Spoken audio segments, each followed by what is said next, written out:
प्रणाम भारत, मैं हूं रूना आशीष और आशा करती हूँ कि श्रावण सोमवार के समय में आपके व्रत बहुत सुचारू रूप से चल रहे हो और आपके घर गृहस्थी में शांति बनी रहे। भगवान महादेव और माता पार्वती आप पर कृपा बरसाएं, बस यही मेरी भी इच्छा है। अब ऐसे में मैंने कहा क्यों ना एक कथा जो मेरे सामने आ गई है, एक वेबसाइट के जरिए सामने आई है, मैंने कहा चलिए आपको सुना देती हूँ। कुछ रुचिकर लगा तो आपसे शेयर करने के लिए डेफिनेटली आना ही पड़ता है, तो बस आ गई हूँ। आप और मैं जानते हैं कि श्रावण मास जो है वो भगवान महादेव और माता पार्वती का मास भी कहलाता है। बहुत सारी पूजा अर्चनाएं की जाती है। श्रावण सोमवार का अपना एक एक महत्व है। साथ ही में हम ये भी जानते हैं कि भगवान शिव, इनके दो पुत्र रहे हैं, माता पार्वती और भगवान शिव के बड़े बेटे कार्तिकेय और जो छोटे बेटे हैं मेरे फेवरेट और मेरे आराध्य गणपति बप्पा। बहुत प्यार करती हूँ मैं गणपति बप्पा से। ऐसे में हमें ये मालूम पड़ता है कि ये दो है। लेकिन अभी जो हाल फिलहाल मैं कुछ एक खबरें पढ़ रही थी, इंफॉर्मेशन और सोशल मीडिया पे और इंटरनेट पे चीजें पढ़ रही थी, तब मेरे सामने एक ऐसी बात आई जिसमें कहा गया कि महादेव की 5 कन्याएं भी थी, उनकी 5 बेटियां भी थी, जिसे पढ़कर मैं बहुत चौंक गई। और मैंने उस आर्टिकल को पढ़ना शुरू किया और उसमें मालूम पड़ा कि हुआ कुछ यूं था कि महादेव और पार्वती जी पास के जहाँ रहते हैं वहां पास के एक सरोवर में गए थे। और ये जो कहानी मैं आपको पहले ही बता दूं कि मधु श्रावणी जो उनकी कथाएं हैं उसमें से एक कथाओं में ये कही जाती है, जो मैंने पढ़ी है एक न्यूज आर्टिकल के दौरान।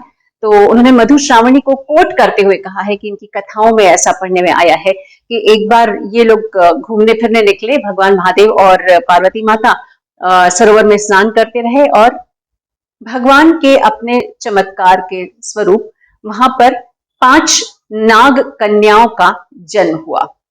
जब भगवान शिव को ये मालूम पड़ा तो वो बहुत खुशी से भर गए और बहुत हर्षोल्लास के साथ उन बेटियों का लालन पालन और उनके साथ खेलना शुरू कर दिया। अब वो तो वहां से लौट चुके थे।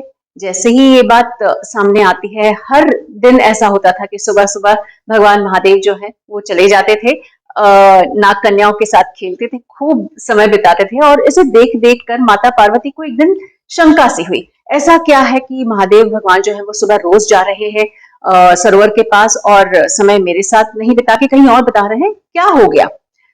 एक दिन पीछा करते करते भगवान महादेव का वो भी वहीं पहुंची और देखा कि भगवान महादेव जो है 5 कन्याओं के साथ, छोटी छोटी बालिकाओं के साथ खेल रहे हैं। अब वो बड़ी क्रोध में आ गई। उन्होंने कहा, ये महादेव भगवान, ये क्या चल रहा है।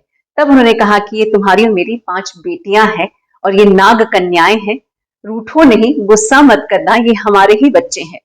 ये बात जानने के बाद माता पार्वती भी खुश हो गई और उन्होंने भी उतने ही प्यार और दुलार के साथ उन कन्याओं को अपना लिया। अब आप जानना चाहते होंगे इन 5 कन्याओं के नाम क्या हैं। जया, विषहर, शामिलबारी, देव और दोतली है।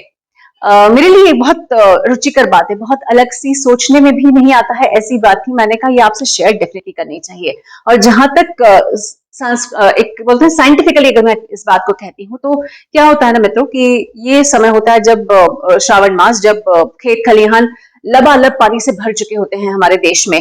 कई बार सांपों के बिलों में भी पानी पहुंच जाता है और ये सांप बिलों के भर जाने की वजह से धरती पर आ जाते हैं और जमीन पर आने के बाद इधर उधर विचरण करते हैं। अब ऐसे में हमारे जो पुरातन और हमारी जो सनातन विचारधारा है वो हमें प्राणियों से प्यार करना सिखाती है और प्यार बांटना और उनकी उत्पत्ति को और उनके महत्व को सिखाती है। कि ये कहा जाता है कि चलिए कोई बात नहीं, इस दुनिया में, इस विश्व में जितने भी जीवित प्राणी हैं उन सभी का अपना महत्व होता है।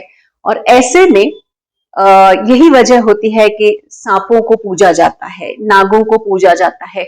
भगवान शिव तो खैर गले में खुद सांप लपेटे हुए रहते हैं। तो ऐसे में हमारी संस्कृति ने हमें यही सिखाया है कि हर जीव को, चाहे वो आप पर हमला करे या ना करे, अगर छेड़ा नहीं जाए तो कोई हमला नहीं करेगा। तो उन जीवों को उनके होने के लिए धन्यवाद करना चाहिए, उनको पूजा में शामिल करना चाहिए, उनकी पूजा करनी चाहिए। तो शायद जो नाग कन्याएं हैं उनकी उत्पत्ति का, और जो मेरे दिमाग से एक लॉजिकली मैं कहती हूँ, तो वो यही लगता है। हो सकता है मैं गलत हूँ, आप अगर कोई और भी सोच रखते हैं तो मुझे लिखकर बताइए।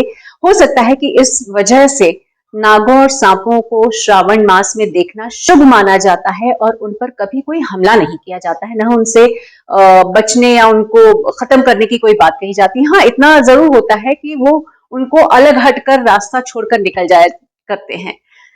यही तो हमारे भारतीय संस्कृति की महानता है कि हर व्यक्ति जिसमें प्राण है वो पूजनीय है। तो अब मुझे बताइए, माता पार्वती और भगवान शिव की इन 5 नाग कन्याओं की ये कथा आपने कहीं सुनी पढ़ी देखी थी? मैंने नहीं देखी थी। अगर आपने देखी थी जरा लिखकर बताइए मुझको। प्रणाम भारत, जय हिंद।